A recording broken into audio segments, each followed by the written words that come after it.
Hello दोस्तों, स्वागत है हमारे YouTube चैनल बिकम टॉपर पर। और हम लोग पढ़ रहे थे अपनी फिजिक्स की क्लास में यूनिट 10 तरंग प्रकाश की यानी कि वेव ऑप्टिक्स। और उसमें हमने व्यतिकरण तक के, इंटरफेरेंस तक के जो हमारे टॉपिक्स थे उनको ऑलरेडी कवर कर लिया था।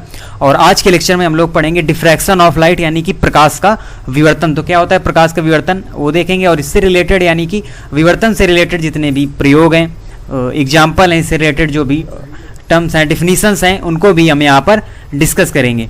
तो चलिए देखते हैं। सबसे पहले हम देखेंगे क्या होता है प्रकाश में विवर्तन। तो प्रकाश के अवरोध अथवा छिद्र के तीक्ष्ण किनारों से आंशिक रूप से मुड़ने की जो क्रिया होती है उसे प्रकाश का विवर्तन कहते हैं। एक अवरोध होता है या एक छिद्र होता है जिसके तीक्ष्ण किनारों से जब कोई प्रकाश, एक वर्णी प्रकाश यहाँ पर डाला जाता है तो तीक्ष्ण किनारों से आंशिक रूप के मुड़ने की जो उसकी क्रिया होती है उसे हम प्रकाश का विवर्तन कहते हैं, डिफ्रैक्शन ऑफ लाइट कहते हैं। और अभी हमने जो पीछे टॉपिक पढ़ा था इंटरफेरेंस, व्यतिकरण, तो ये दोनों टॉपिक आपस में सेम है लेकिन इनमें कुछ डिफरेंस भी है जो हम आपको आगे बताएंगे कि क्या होता है इंटरफेरेंस और डिफ्रैक्शन में डिफरेंस। क्योंकि वहाँ पर आपने देखा होगा, आपने पढ़ा होगा यंग का जो द्विरेखा छिद्र प्रयोग था, यानी कि वहाँ पर हमको दो स्रोत लेने होते हैं लेकिन यहाँ पर हमको केवल एक ही छिद्र यहाँ पर हमको लेना होता है। एकल झिर्री के द्वारा हम प्रकाश का जो विवर्तन है वो आगे भी पढ़ेंगे प्रयोग में। तो यही थोड़ा सा अंतर होता है, बाकी जो होता है सेम होता है। ये भी तरंग सिद्धांत पर ही आधारित है, यानी कि तरंग गति का ही एक लक्षण है प्रकाश में विवर्तन। और हम पढ़ भी रहे हैं तरंग प्रकाश की, तो इसमें तरंग से रिलेटेड ही हमने सारी चीज़ें पढ़ी हैं। हाइगेंस हो गया और व्यतिकरण हो गया, ये भी तरंग है, और विवर्तन ये भी तरंग से ही रिलेटेड सारे टॉपिक्स हैं। तो ये होता है प्रकाश में विवर्तन। लेकिन इसमें एक क्या होना चाहिए सर, शर्त जो है वो है अवरोधक अथवा छिद्र का जो आकार है प्रकाश की तरंग दैर्घ्य की कोटि का होना चाहिए। यानी जो अवरोधक है उसका जो आकार होना चाहिए वो कैसा होना चाहिए, प्रकाश की तरंग दैर्घ्य यानी कि लैम्डा की कोटि का होना चाहिए, तभी वहां पर प्रकाश का विवर्तन होता है। और ये एक तरंग गति का एक लक्षण है। और यहाँ पर समतल तरंगाग्र होता है, फिर उसके माध्यम से वहाँ पर आगे गोलीय तरंगाग्र बनता है, फिर वहाँ पर प्रकाश का जो विवर्तन है वो वहाँ पर प्रदर्शित किया जाता है। और ये दो प्रकार का विवर्तन भी होता है जिसके बारे में आगे हम पढ़ेंगे अभी। और सबसे पहले देखते हैं कि जो कैसा दिखता है। आपने फिगर में भी देखा होगा, बुक में भी देखा होगा प्रकाश के विवर्तन के बारे में। नहीं देखा होगा तो आप देख लीजिए, आपके पास बुक अवेलेबल है। लेकिन यहाँ पर हम बुक की तरह भी और जो उसकी एक्चुअल इमेज है वो भी हम आपको दिखा रहे हैं। तो चलिए देखते हैं यहाँ पर। तो ये देखिएगा, ये है प्रकाश का विवर्तन यानी कि डिफ्रैक्शन ऑफ लाइट। ये एकल छिद्र है यानी एक अवरोध या छिद्र है जिससे प्रकाश आ रहा है और प्रकाश के बाद ये वहाँ पर विवर्तित हो जाता है, यानी डिफ्रैक्शन इनवेलप यहाँ पर हमको प्राप्त होता है। तो सीधा फिर उसके बाद इनके बारे में आगे हम पढ़ेंगे। m=0 क्या होता है, केंद्रीय उच्चिष्ट, उच्चिष्ट निम्निष्ट, इनके बारे में हम आगे डिस्कस करेंगे अभी। तो ये एक इमेज है जो आपको बुक में भी मिल जाएगी, यानी कि बुक में भी इस तरह का जो फिगर होते हैं वो बने रहते हैं, लेकिन जो इसकी एक्चुअल इमेज है वो हम आपको दिखाते हैं। तो ये देखिए आप, कुछ इस तरह से दिखता है प्रकाश का विवर्तन। ये यहाँ पर एक छिद्र है, ये एक अवरोधक है, और उधर से हम एक वर्णी प्रकाश डालते हैं, यानी इस तरफ से एक वर्णी प्रकाश ये यहाँ पर आता है और इस छिद्र से होकर वो विवर्तित हो जाता है, यानी कि आंशिक रूप से मुड़ने की जो क्रिया होती है इसे ही कहते हैं प्रकाश का विवर्तन। तो ये इसकी एक्चुअल इमेज है जो कि होती है। बाकी एक और इमेज हमने आपको दिखाई ऊपर जो कि आपकी बुक से ही रिलेटेड है। अब चलिए देखते हैं विवर्तन के जो प्रकार हैं उनके बारे में। तो विवर्तन मुख्यतः दो प्रकार का होता है। कौन कौन सा, एक है फ्रेनल विवर्तन और दूसरा है फ्रॉनहोफर विवर्तन। तो इनमें दोनों में डिफरेंस क्या होता है तो उसके बारे में समझते हैं। तो फ्रेनल डिफ्रैक्शन ये क्या होता है, जब प्रकाश स्रोत अथवा पर्दा अथवा दोनों, यानी कि प्रकाश स्रोत या पर्दा हो या दोनों विवर्तनकारी अवरोध से सीमित दूरी पर हो, यानी उनके जो बीच की दूरी है वो निश्चित हो, सीमित हो, तो इनके बीच जो विवर्तन होता है तो वह विवर्तन फ्रेनल विवर्तन कहलाता है। यानी कि प्रकाश स्रोत, पर्दा या दोनों विवर्तनकारी अवरोध से, यानी जो छिद्र है, अवरोध है, उससे सीमित दूरी पर होना चाहिए, प्रकाश स्रोत हो या पर्दा हो, तभी वहाँ पर होगा फ्रेनल विवर्तन। और फ्रेनल विवर्तन के अध्ययन में हम लेंसों का यूज नहीं करते, नो यूज एनी लेंसेस, किसी भी लेंस का यूज हम नहीं करते हैं फ्रेनल विवर्तन के अध्ययन में। और यहाँ पर जो तरंगाग्र हमको प्राप्त होता है गोलाकार बेलनाकार तरंगाग्र प्राप्त होता है। तो ये होता है फ्रेनल विवर्तन। अब हम देखते हैं जो अगला यानी कि दूसरा टाइप है इसका, फ्रॉनहोफर विवर्तन। तो क्या होता है फ्रॉनहोफर विवर्तन? तो ये जस्ट इसका विपरीत होता है, यानी जो फ्रेनल विवर्तन है उसका विपरीत होता है फ्रॉनहोफर विवर्तन। तो इसमें क्या होता है, इसमें जब स्रोत अथवा पर्दा विवर्तनकारी अवरोध से अनंत दूरी पर होते हैं, यहाँ पर दूरी निश्चित नहीं है, अनंत है, इन्फिनिटिव है, जो उनके बीच की डिस्टेंस है, यानी पर्दा या स्रोत की अवरोध अथवा छिद्र से जो दूरी है वो इन्फिनिटिव है, अनंत है। तो इसे ही कहते हैं फ्रॉनहोफर विवर्तन। और इस विवर्तन के अध्ययन में 2 उत्तल लेंसों का उपयोग किया जाता है, यूज टू कॉन्वेक्स लेंस, यानी कि 2 उत्तल लेंस का यूज यहाँ पर किया जाता है। और फ्रेनल विवर्तन में no use of any lens, किसी भी लेंस का यूज नहीं किया जाता है। तो ये बात आपको याद रखनी है कि क्या होता है फ्रॉनहोफर विवर्तन और क्या होता है फ्रेनल विवर्तन। तो यहाँ तक जो, और इसमें जो प्रयुक्त तरंगाग्र होता है ये बनता है यहाँ पर कैसा, समतल तरंगाग्र प्राप्त होता है। किसमें, फ्रॉनहोफर विवर्तन में। और फ्रेनल में वहाँ पर गोलाकार और बेलनाकार तरंगाग्र हमको प्राप्त होता है। तो ये बातें आपको याद रखनी है। अब हम देखते हैं अगला टॉपिक। तो चलिए देखते हैं अगला टॉपिक, एकल पतली झिर्री के कारण प्रकाश का विवर्तन। क्या होता है एकल पतली झिर्री के कारण प्रकाश का विवर्तन? जिस तरह से हमने देखा था इंटरफेरेंस में जो यंग का द्विरेखा छिद्र प्रयोग था, उसी प्रकार से यहाँ पर भी ये एक पतली झिर्री के कारण प्रकाश के विवर्तन का जो यूज है उसके बारे में हम देखते हैं। तो यहाँ पर एक फिगर है, फिगर के माध्यम से हम इससे जुड़ी जो लैंग्वेज है वो यहाँ पर लिखेंगे, यानी लिखेंगे नहीं, केवल आपको बताएंगे, आपको केवल उससे सुनना है। और ये जो फिगर है इससे जुड़ी जो लैंग्वेज है और जो डिफिनीशंस हैं, तो ये हम आपने देखा भी होगा, हम इनको लिखते नहीं, केवल आपको बताते हैं। तो आप केवल सुनते जाइए, समझते जाइए, और जो लिखने लायक पॉइंट्स हैं, डेरिवेशन है, फार्मूले हैं, वो आप लिख सकते हैं। बाकी इससे जो रिलेटेड यानी यूनिटन से रिलेटेड जितनी भी PDF है, डिफिनीशन है, फार्मूले हैं और जो भी होंगे सभी चीज़ें आपको टेलीग्राम में अवेलेबल हो जाएंगी, वो ऑलरेडी तैयार की जा रही हैं। उसके बाद जैसे ही यूनिट 10 कंप्लीट होती है, आपको इससे जुड़ी सारी डिफिनीशंस और सारे टॉपिक्स आपको एक साथ PDF में मिल जाएंगे। आप टेलीग्राम चैनल से उनको डाउनलोड कर सकते हैं, आपको कुछ भी लिखने की ज़रूरत नहीं है। और लिखें आप तो ये बहुत ही अच्छी बात है, क्योंकि हम जब अपने हैंड रिटन नोट्स पढ़ते हैं तो हमको ज़्यादा से ज़्यादा उसमें लर्न होता है, इसकी अपेक्षा कि दूसरों के जो लिखे हुए नोट्स हैं उनको हम पढ़ें। तो आप जो नोट करना चाहें, आपको जो इसमें इंपॉर्टेंट लगे, आप उसको नोट डाउन भी कर सकते हैं अपनी नोटबुक में, और उसे आप लर्न कर सकते हैं। तो आपको आसानी रहेगी लर्न करने में कि आपने जिस तरह से नोट्स अपने बनाए होंगे उसी तरह से। बाकी हम तो सारी डिफिनीशंस और जो फार्मूले हैं, न्यूमेरिकल्स हैं, वो ऑलरेडी हम आपको खुद अवेलेबल करा रहे हैं टेलीग्राम चैनल में, तो वहाँ से देख के भी आप इसका पूरा लाभ उठा सकते हैं। चलिए अब देखते हैं आगे अपनी जो डिफिनीशन है उसको, यानी कि इस फिगर के बारे में। तो फिगर में क्या कैसा है सब देखेंगे हमें भी। एकल पतली झिर्री द्वारा प्रकाश का विवर्तन प्रतिरूप पर्दे पर प्राप्त करने के लिए आवश्यक ये व्यवस्था है जो आपको दिखाई गई। एक पर्दे में हमको क्या करना है, प्रकाश का विवर्तन प्रतिरूप यहाँ पर हमको प्राप्त करना है। और ये कैसा होना चाहिए, एकल पतली झिर्री के द्वारा ही हमको इसको प्राप्त करना है। तो अब इसमें क्या है, तो देखते हैं फिगर के बारे में थोड़ी जानकारी, फिर इसकी हम डिटेल में देखेंगे कैसे क्या, कहाँ से कौन सी किरण आई है। तो इसमें एक पतली झिर्री, जिसकी यहाँ पर AB एक पतली झिर्री लगी हुई है, आप देख सकते हैं, ये है A, ये है B। तो AB एक पतली झिर्री यहाँ पर है जिसकी चौड़ाई D है, ये चौड़ाई यहाँ पर दी हुई है D। कागज के तल के लंबवत रखी गई है। कागज पर एक वर्णीय स्रोत S से चलने वाली तथा उत्तल लेंस द्वारा, S यहाँ पर क्या है, S वहाँ पर एक वर्णीय स्रोत है, इसे S से डिनोट किया गया है, एक वर्णीय स्रोत है, इससे चलकर ये यहाँ पर लगा हुआ है क्या, L1 उत्तल लेंस, L1 उत्तल लेंस यहाँ पर लगा हुआ है। इसके द्वारा समानांतरित प्रकाश पुंज आपतित किया गया है। तो ये देखिए यहाँ से ये जो प्रकाश स्रोत, एक वर्णीय प्रकाश स्रोत से लेंस में आई जो किरणें, तो वो यहाँ पर समांतर कर दी गई, यानी कि वो प्रकाश जो पुंज है वो उसको समांतरित कर दिया गया, आपतित कर दिया गया। झिर्री से विवर्तित प्रकाश एक दूसरे लेंस L2 के द्वारा, झिर्री से फिर विवर्तित, झिर्री से विवर्तित होता है फिर जो प्रकाश होता है, फिर झिर्री से जो विवर्तित प्रकाश होता है, दूसरा जो उत्तल लेंस है L2 लगा हुआ है, तो इसके द्वारा फोकस तल में रखे पर्दे, यानी कि L2 लेंस के द्वारा फोकस तल में रखे पर्दे एक्स वाई पर फोकस किया गया है। ये एक्स वाई यहाँ पर पर्दा है, स्क्रीन लगी हुई है जिस पर फोकस किया जाता है, जो ये सारा प्रकाश है उसको, यानी कि वहाँ पर हमको एक जो विवर्तन प्रतिरूप है वो वहाँ हमको प्राप्त करना है।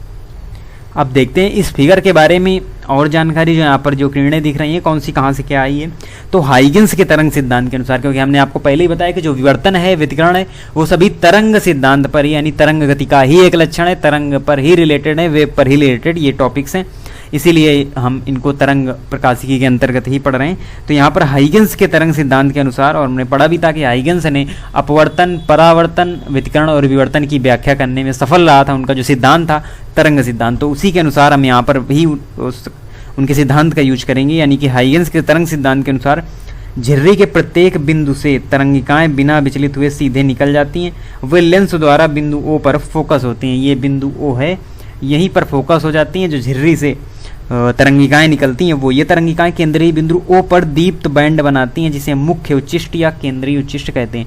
यानी जो ओ है यही है हमारा मुख्य उच्चिष्ट या केंद्रीय उच्चिष्ट। आपको याद होगा हमने अभी पीछे आपको जब वो फिगर दिखाया था तो वहाँ पर हमने m बराबर 0 वाली स्थिति दिखाई थी, तो आपने देखा होगा वो एकदम सीधी थी वहाँ पर, यानी वही होता है मुख्य उच्चिष्ट यानी केंद्रीय उच्चिष्ट। और अधिकांश आपतित प्रकाश मुख्य उच्चिष्ट में ही संकेंद्रित रहता है, यानी कि मुख्य उच्चिष्ट में ही सबसे ज़्यादा प्रकाश रहता है, यानी यहीं पर हमको ब्राइट प्राप्त होता है। केंद्रीय उच्चिष्ट में ही आपतित प्रकाश, अधिकांश आपतित प्रकाश यहीं पर मिलता है। अब क्या होता है, जो तरंगिकाएं झिर्री ए बी से थीटा कोण पर विवर्तित होती हैं, ये देखिए यहाँ पर झिर्री ए बी से थीटा कोण पर कुछ विवर्तित हुई हैं यहाँ पर तरंगिकाएं, वे पर्दे के बिंदु P पर फोकस होती हैं, इस बिंदु पर फोकस होती हैं। विवर्तित हुई जो थीटा कोण पर विवर्तित होती हैं ए बी झिर्री के द्वारा तरंगिकाएं, वो बिंदु P पर फोकस होती हैं, और ये तरंगिकाएं झिर्री ए बी के विभिन्न भागों से एक ही कला में चलती हैं, परंतु बिंदु P पर भिन्न भिन्न कलाओं पर पहुंचती हैं। तो ये देखिए P पर एक किरण इधर से आती है, एक इधर से आती है, इस प्रकार से ये समान कला में चलती तो हैं वहाँ से, लेकिन ये P पर भिन्न भिन्न कलाओं में पहुँचती हैं। अब यहाँ पर हम जो हमारा थोड़ा सा डेरिवेशन वाला पार्ट है वो यहाँ पर हम चालू करेंगे। अब यहाँ पर हम मानते हैं Bm बराबर लैम्डा, यानी कि AP व BP के बीच जो पथांतर है उसको हम देखेंगे। आप देखिएगा फिगर में हम देखते हैं जो BP और AP के बीच पथांतर, तो ये देखिएगा ये आप AP गई हुई है और ये BP, इसके बीच जो पथांतर होगा वो क्या होगा, वो होगा BM। यहाँ पर हम M डिनोट कर लेते हैं, वहाँ पर लिखा नहीं हुआ है, ये हुआ M, तो यही तो होगा पथांतर, यानी कि BM बराबर इसको हम मान लेते हैं लैम्डा, और ये क्या है AP व BP के बीच पथांतर दिया हुआ है BM बराबर लैम्डा, और माना AM BM पर लंब है, तो AM BM पर लंब है, आप देख ही रहे हैं। तब चित्र से यानी हम त्रिभुज यहाँ पर एक लेंगे AMB, ये वाला त्रिभुज हम यहाँ पर लेते हैं, ये लंब है तो इसको लंब कर देंगे यहाँ पर, और AMB ये त्रिभुज हम लेंगे, इस त्रिभुज से ही में प्रॉपर्टी निकालेंगे, जो हमारा डेरिवेटिव वाला पार्ट है वो यहाँ पर हम निकालेंगे। तो आप त्रिभुज आपने देख लिया है। अब इसमें हम लगाते हैं क्या, साइन, यहाँ पर हम साइन का फॉर्मूला लगाते हैं, तो साइन थीटा बराबर होता है लंब बटे कर्ण। साइन थीटा लंब क्या है, लंब यहाँ पर BM है, BM क्यों, क्योंकि थीटा कोण हमने ये वाला लिया है, तो कोण के सामने वाली जो भुजा होती है वही होती है लंब, तो यहाँ पर लंब बटे कर्ण यानी कि BM बटे हो जाएगा यहाँ पर AB, यहाँ पर साइन लगा दिया, और ये किस त्रिभुज में, त्रिभुज AMB में, यहाँ से हमको ये मिल गया। उसके बाद क्या करेंगे, हम यहाँ पर क्रॉस मल्टीप्लिकेशन कर देंगे, यानी कि AB साइन थीटा बराबर BM, इतना हमने कर दिया। अब हम इसी को आगे सॉल्व करते हैं, यानी कि AB साइन थीटा बराबर BM हमको प्राप्त हो गया। और AB देखिएगा, AB के बीच की चौड़ाई जो दी हुई है, क्या दी हुई है, D, यानी कि हम क्या लिख सकते हैं, D साइन थीटा बराबर, और BM की जगह ये हमने निकाला ऊपर, यानी कि लैम्डा, तो D साइन थीटा बराबर लैम्डा यहाँ पर हमको मिल गया। अब इतना हमको मिल गया, तो झिर्री की जो चौड़ाई है AB उसको n बराबर भागों में विभाजित कर लिया जाता है, और प्रत्येक अर्धभाग के संगत बिंदु से चलने वाली जो तरंगिकाओं के बीच पथांतर है वो क्या होगा, वो होगा लैम्डा बाई 2, यानी कि जो पथांतर यहाँ पर हमको मिला λ/2 पथांतर होगा वहाँ पर, अतः वे बिंदु P पर अदीप्त बैंड उत्पन्न करेंगी जिन्हें हम निम्निष्ट कहते हैं। अब समझिएगा क्या होते हैं उच्चिष्ट, क्या होते हैं निम्निष्ट। तो हमने जब पीछे पढ़ा था यानी कि इंटरफेरेंस पढ़ा था, व्युत्करण पढ़ा था, तो वहाँ पर हमने जो ब्राइट और डार्क यानी कि दीप्त अदीप्त बैंड पढ़े थे। जो दीप्त और अदीप्त बैंड यानी जो अदीप्त फ्रिंजें होती हैं वो हमने पढ़ी थी व्युत्करण वाले जो चैप्टर में। तो उसी तरह से यहाँ पर जो आपको जो दीप्त बैंड मिलेगा उसका मतलब यहाँ पर होता है उच्चिष्ट, और जो अदीप्त बैंड है उसका मतलब होता है निम्निष्ट। तो इनके बारे में आगे हम डिटेल से पढ़ेंगे क्या होता है उच्चिष्ट, निम्निष्ट और मुख्य उच्चिष्ट, निम्न उच्चिष्ट, गौण उच्चिष्ट, इनके सभी के बारे में हम आगे डिटेल से भी जानेंगे। तो यहाँ पर क्या हमको मिल गया, हमको मिल गया d sin थीटा बराबर लैम्डा, इतना हमको यहाँ पर मिल गया। तो हम यहाँ पर प्रथम निम्निष्ट के लिए हम क्या करेंगे, क्योंकि हमको जब λ/2 होगा तो इस बिंदु P पर हमको अदीप्त बैंड उत्पन्न होगा और O पर दीप्त बैंड उत्पन्न हुआ है, तो वहाँ पर हमको यानी कि केंद्रीय उच्चिष्ट या मुख्य उच्चिष्ट मिल जाएगी। तो d sin थीटा बराबर लैम्डा, और अगर दी हुई है कितनी, अगर m वहाँ पर m निम्निष्टों के लिए हम अगर निकालेंगे यही फॉर्मूला, तो वहाँ पर हमको जो फाइनल फॉर्मूला प्राप्त होगा वो होगा d sin थीटा बराबर m लैम्डा। यही विवर्तन से रिलेटेड फॉर्मूला यहाँ पर हमको प्राप्त होता है। अब क्या करेंगे आगे, अब हमको करना ये है कि यहाँ पर हम जो m का मान है वो लेंगे इस फॉर्मूले में 1 2 3 के हिसाब से, तभी हमको यहाँ पर निम्निष्ठों के लिए मिलेगा d sin थीटा बराबर m लैम्डा। और अगर हम क्या ले लें, अगर हम ले लें m बराबर 0 अगर हम लेते हैं तो क्या हो जाएगा, यानी कि sin थीटा बराबर 0, थीटा बराबर 0 हो जाएगा। और थीटा बराबर 0 डिग्री, इसका मतलब क्या है कि थीटा यहाँ पर बहुत ही छोटा है, थीटा बहुत छोटा, यानी कि साइन थीटा की जगह हम थीटा भी रख सकते हैं। इसका मतलब यहाँ पर ये होता है। तो थीटा बराबर 0 हमको यहाँ पर प्राप्त हो गया। अब हम क्या देखेंगे, हम निम्निष्ठों की कोणीय स्थितियाँ और द्वितीयक उच्चिष्ट या गौण उच्चिष्ट दोनों के बारे में आगे पढ़ते हैं। तो चलिए देखते हैं। तो सबसे पहले देखेंगे निम्निष्ठों के लिए, तो वही सूत्र यानी d sin थीटा बराबर प्लस माइनस m लैम्डा में m बराबर 1 2 3 रखने पर, यानी हम क्या रखेंगे यहाँ पर m बराबर 1 2 3, क्योंकि हम किसके लिए निकाल रहे हैं, निम्निष्ठों के लिए निकाल रहे हैं, इसीलिए हम 1 2 3 यहाँ पर रख देते हैं। तो और किस फॉर्मूले में, d sin थीटा बराबर प्लस माइनस m लैम्डा। तो इसमें हमको यानी sin थीटा बराबर क्या प्राप्त हो जाएगा, प्लस माइनस लैम्डा पान डी प्लस माइनस 2 लैम्डा पान डी और प्लस माइनस 3 लैम्डा पान डी, और इसी तरह से सोवान आगे यानी जारी रहेगा। और साइन थीटा बराबर थीटा, क्योंकि थीटा बहुत ही छोटा है, तो यहाँ पर हम जो फाइनल निकाल लेंगे वो निकाल लेंगे थीटा बराबर प्लस माइनस लैम्डा पान डी प्लस माइनस 2 लैम्डा पान डी प्लस माइनस 3 लैम्डा पान डी डॉट डॉट। तो ये यहाँ पर कोणीय स्थिति किसके लिए मिल गई, हमको निम्निष्ठ के लिए। अब हम क्या करेंगे, गौण उच्चिष्ट या द्वितीयक उच्चिष्ट ये देखेंगे, और मुख्य उच्चिष्ट और केंद्रीय उच्चिष्ट ये दोनों एक ही चीज़ है। मुख्य उच्चिष्ट या केंद्रीय उच्चिष्ट ये दोनों एक चीज़ हुई, और गौण उच्चिष्ट या द्वितीयक उच्चिष्ट ये एक ही चीज़ है, और निम्निष्ठ अलग हैं। तो ये 3 टर्म्स आपको याद रखने हैं, गौण उच्चिष्ट, मुख्य उच्चिष्ट या उसी को हम केंद्रीय उच्चिष्ट कहते हैं, और निम्निष्ठ। तो ये 3 टर्म है, इनको आपस में आपको रिलेट करके रखना है कि किस प्रकार से हमको इन्हें लर्न रखना है, क्योंकि काफ़ी कन्फ्यूजन होता है कि क्या होती है द्वितीयक उच्चिष्ट, गौण उच्चिष्ट या अन्य सारे जो होते हैं उनके बारे में। अब यहाँ पर हम देखते हैं गौण उच्चिष्ट के लिए ये जो हमको फॉर्मूला है, जो कोणीय स्थिति है वो किस प्रकार से निकलेगी। लेकिन उससे पहले हमको इन टर्म्स के बारे में समझना जरूरी है, वो भी हम एक फिगर के माध्यम से यहाँ पर समझेंगे, जो कि ये एकल पतली झिर्री में तीव्रता के हिसाब से एक फिगर हम देखेंगे, एक वेव रूप में, तरंग के रूप में एक फिगर होगा, जिसमें हम इन सभी टर्म्स को अच्छी तरह से समझेंगे कि क्या होता है मुख्य उच्चिष्ट, गौण उच्चिष्ट और निम्निष्ठ के बारे में। वहाँ से हम इसकी डिफिनीशन को समझेंगे, उसके बाद हम इसका फॉर्मूला यहाँ पर निकालेंगे। सबसे पहले हम देख लेते हैं इस फिगर को। तो यहाँ पर ये तीव्रता का एक फिगर दिया हुआ है, तो इसमें हम क्या देखते हैं, तो यहाँ पर देखिए दिया हुआ है मुख्य उच्चिष्ट, ये मुख्य उच्चिष्ट दिया हुआ है, और हमने पीछे भी आपको पढ़ाया था मुख्य उच्चिष्ट या केंद्रीय उच्चिष्ट, ये दोनों एक ही बात है, केंद्रीय उच्चिष्ट। आप यहाँ से अच्छी तरह सिस्टम को समझ लीजिए, ये दोनों एक ही चीज़ हैं, केंद्रीय उच्चिष्ट या मुख्य उच्चिष्ट। और यहाँ पर अधिकतम प्रकाश हमने आपको पीछे पढ़ाया अभी कि अधिकांश प्रकाश यहीं पर आपतित होता है, यानी अधिकांश प्रकाश यहीं पर आपको मिलेगा। इसीलिए इसका जो ग्राफ है वो काफ़ी ऊंचा यहाँ पर बना हुआ है। तो इसका मतलब यही है कि यहाँ पर सबसे ज़्यादा प्रकाश होता है और ये प्राप्त होता है m बराबर 0 की स्थिति में।